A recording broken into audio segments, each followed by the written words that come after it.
अस्सलाम वालेकुम everyone, hope you all are doing great. I am clinical dietitian Saroj Rao.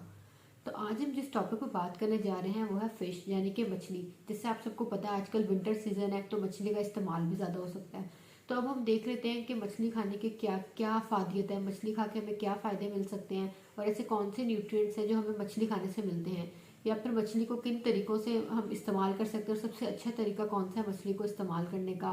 और इसके अलावा मछली के जहाँ इतने फ़ायदे हैं तो उसके कुछ नुकसानात भी हो सकते हैं। तो आज हम इन सारी चीज़ों को डिस्कस करेंगे। सबसे पहले तो देख लेते हैं मछली खाने के क्या क्या फ़ायदे हैं। सबसे पहली बात तो ये कि मछली विटामिन डी का बहुत अच्छा सोर्स है। जैसे कि आप सबको पता है बहुत कम फूड सोर्सेज होते हैं जिनमें विटामिन डी नेचुरली पाया जाता है। मछली में बहुत अच्छी क्वांटिटी में विटामिन डी आपको मिलता है।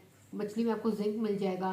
जिंक आपको पता है इम्यूनिटी के लिए बहुत अच्छा है। मछली में आपको आयरन और फास्फोरस बहुत अच्छी क्वांटिटी में मिलेगा। इसके अलावा मछली में सबसे अच्छी जो चीज़ पाई जाती है वो है ओमेगा 3 फैटी एसिड्स। ओमेगा 3 हमारे ब्रेन डेवलपमेंट के लिए बहुत अच्छे हैं, हमारे ब्रेन के लिए बहुत अच्छे हैं, हमारे हार्ट के लिए बहुत अच्छे हैं। कोलेस्ट्रॉल लेवल को भी कम करते हैं ओमेगा 3। अब जो लोग मछली का इस्तेमाल पूरे हफ्ते में 2 या 3 दफ़ा करते हैं उनके बहुत कम चांसेस होते हैं कि उनको कोई हार्ट डिजीज़ या उनको स्ट्रोक का या हार्ट अटैक का मसला बहुत कम होता है, जो जिनकी डाइट में रेगुलरली मछली है, क्योंकि मछली से उनको ओमेगा 3 मिल रहा है। फिर ओमेगा 3 से उनके हार्ट और ब्रेन के मसल्स काफ़ी स्ट्रांग रहते हैं। अच्छा, अब जो बच्चे जिनको कोई मेंटल डिसेबिलिटीज़ हैं, जैसे ऑटिज़म हो गया या एपिलेप्सी का कोई इशू है, उन बच्चों के लिए ओमेगा 3 बहुत ज़रूरी है। तो उन बच्चों को चाहिए कि वो इसका इस्तेमाल ज़्यादा से ज़्यादा करें मछली का, लेकिन हफ्ते में 2 या 3 से ज़्यादा दफ़ा ना इस्तेमाल करें मछली का। अच्छा, जो लोग वेट लॉस के लिए मछली का इस्तेमाल करना चाह रहे हैं उनको मैं रिकमेंड करूँगी कि आप 100 से 150 ग्राम तक की मछली आप डेली इसको इस्तेमाल कर सकते हैं, लेकिन आपने उसको इस्तेमाल इस तरह से करना है कि आपने उसको एक मील की जगह रिप्लेस करना है। और बेहतर तरीका तो ये है कि आप उसको स्टीम कर लें या फिर आप उसको बेक कर लें। सबसे बेस्ट तो मुझे जो लगता है वो ये है कि स्टीम एक बेस्ट वे है आप अगर वेट लॉस के लिए मछली खाना चाह रहे हैं। लेकिन क्योंकि स्टीम में एक मछली की वो जो मखसूस सी स्मेल होती है या एक उसका वो टेस्ट होता है वो उस तरह से प्रॉपरली जाता नहीं है, तो फिर वो शायद आपको टेस्ट में उतनी अच्छी ना लगे। इसलिए मैं रिकमेंड करती हूँ कि फिर ग्रिल कर लें ताकि वो पेशेंट उसको ईजिली ले भी सकें। अच्छा, जहाँ मछली खाने के इतने फ़ायदे हैं, मछली के कुछ नुकसान भी हैं। अगर आप ज़रूरत से ज़्यादा मछली लेंगे तो फिर आपको उसका नुकसान भी पहुँचेगा। नुकसान किस सूरत में होगा?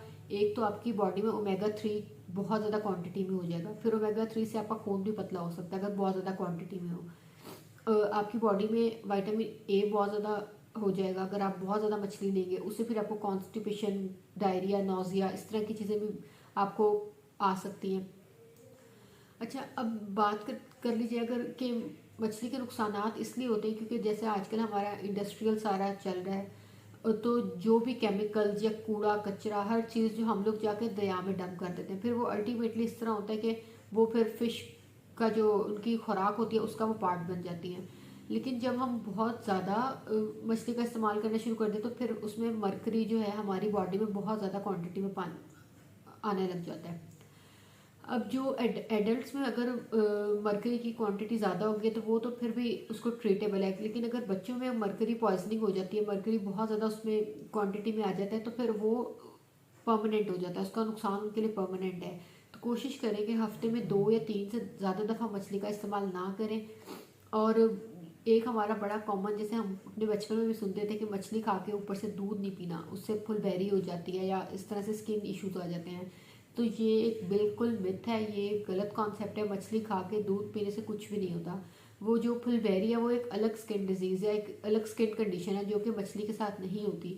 लेकिन फिर भी क्योंकि मैं खुद भी अपने बचपन से ये बात सुनती आ रही हूँ, तो जिन लोगों को कोई साइकोलॉजिकल इशू हो जाए मैं उन लोगों को रिकमेंड नहीं करूँगी कि वो मछली खा के ऊपर से दूध पी लें। लेकिन अगर आप मछली खा के दूध पी भी लें तो उससे कोई इशू नहीं होगा। होपफुली आज की वीडियो आपके लिए हेल्पफुल रही होगी। अगर आपका कोई क्वेश्चन है तो आप मुझे कमेंट सेक्शन में पूछ सकते हैं। Thank you.